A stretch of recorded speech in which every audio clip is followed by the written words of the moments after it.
मेरे कुछ सवाल है।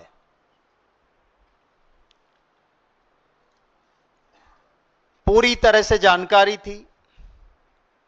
5 मई को एग्जाम हुई। 8 मई को कलेक्टर के पास पूरी डिटेल्स आई। कुछ सीसीटीवी फुटेज और चीजें भी मिली। सीसीटीवी फुटेज में मिला कि ये जो एक्यूज नंबर 1 और 2 जय जलाराम वाले हैं, जिनको बैग में सील करके कुरियर करना था, वो एक रेस्टोरेंट पे रुकते हैं। That is also part of this affidavit. और वहां सीसीटीवी फुटेज में से प्रूफ मिले। बक्सा खोला, नंबर वाले सीट्स निकाले, ओएमआर सीट्स, जहां ब्लैंक स्टूडेंट ने छोड़ा था वहां राइट सही जवाब लिख दिया, बक्सा सील किया और कुरियर किया। ये जानते हुए भी सुप्रीम कोर्ट के सामने सरकार ने झूठ कहा कि नीट में कोई धांधली नहीं हुई है, तो it's a contempt of court, it's a serious contempt of court. Honourable supreme court भी इसका जरूर संज्ञान लेगी, मैं मानता हूं। पर मेरा पहला सवाल यह है कि झूठ सरकार सुप्रीम कोर्ट के सामने क्यों बोली? This is my first question.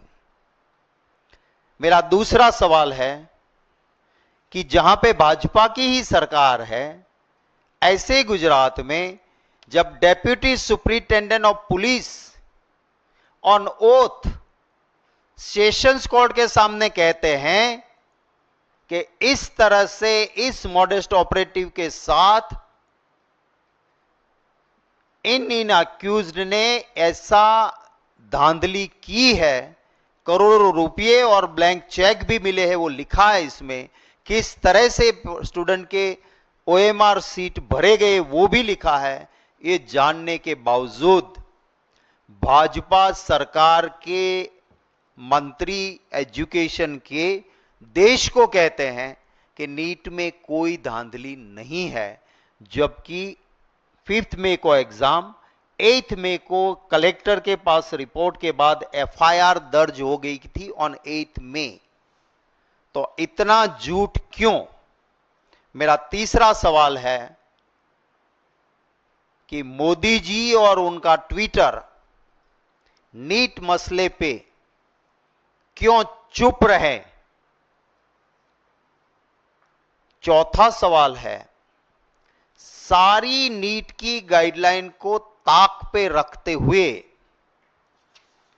एक ऐसी जय जलाराम संस्था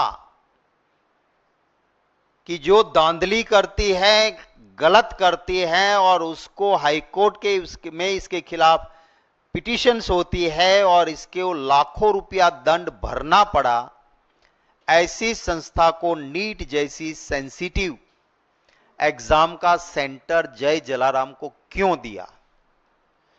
मेरा अगला सवाल है कि अभी जो गुजरात में जांच हो रही है उसमें सिर्फ छोटी छोटी मछलियों को पकड़ रहे हैं, बड़े मगरमच्छ को क्यों छोड़ा जा रहा है? क्योंकि नीट का सेंटर लाने वाले जय जलाराम, उसका चेयरमैन मोदी जी के साथ खड़े हैं। मेन एक्यूज नंबर 1 और 2 वो दोनों जय जलाराम के एक प्रिंसिपल और दूसरे प्रोफेसर हैं। मेरी संस्था में, मेरे सेंटर में मेरे कर्मचारी ऐसी धांधली करें, क्या मेरी जानकारी के बिना यह संभव है? जब ये चेयरमैन इतना पावरफुल है कि प्रधानमंत्री जी और प्रधानमंत्री जी की खास एक वक्त में रही मंत्री जी स्मृति ईरानी जी के करीब ही रहते हैं, तो क्या इसीलिए आप इसको नहीं टच कर रहे हो? उस जय जलाराम ट्रस्ट के, एजुकेशन ट्रस्ट के चेयरमैन, जो फैमिली ट्रस्ट है, कोई ट्रस्ट नाम बनी है, ये ट्रस्टवर्दी है ही नहीं, उस चेयरमैन को अभी तक क्यों गिरफ्तार नहीं किया है?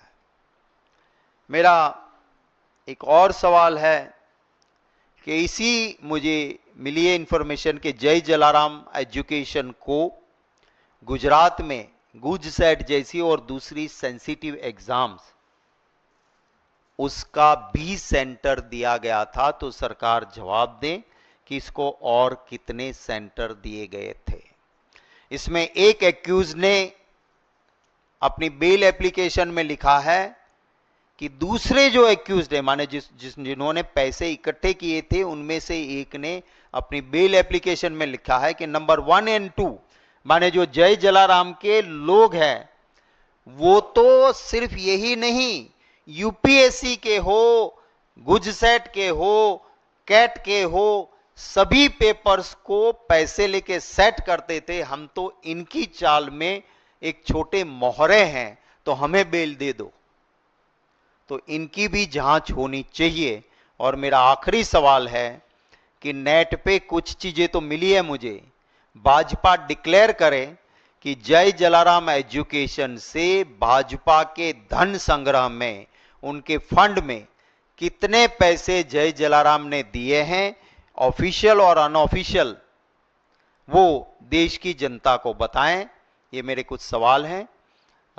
सरकार, पार्लियामेंट में राहुल गांधी जी को, राज्यसभा में हम लोगों को, किसी को, लोकसभा हो या राज्यसभा, नीट पे चर्चा इसीलिए नहीं देना चाहती है क्योंकि ये सरासर सरकार में बैठे लोग और उनके चट्टे बट्टों ने लाखों विद्यार्थियों का भविष्य बर्बाद किया है।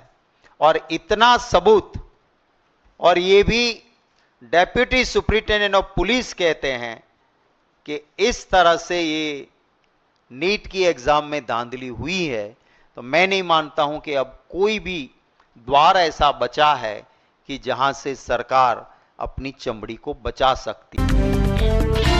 खबरों से खबरदार रहने के लिए चैनल को सब्सक्राइब करें और प्रेस करें बेल आइकन।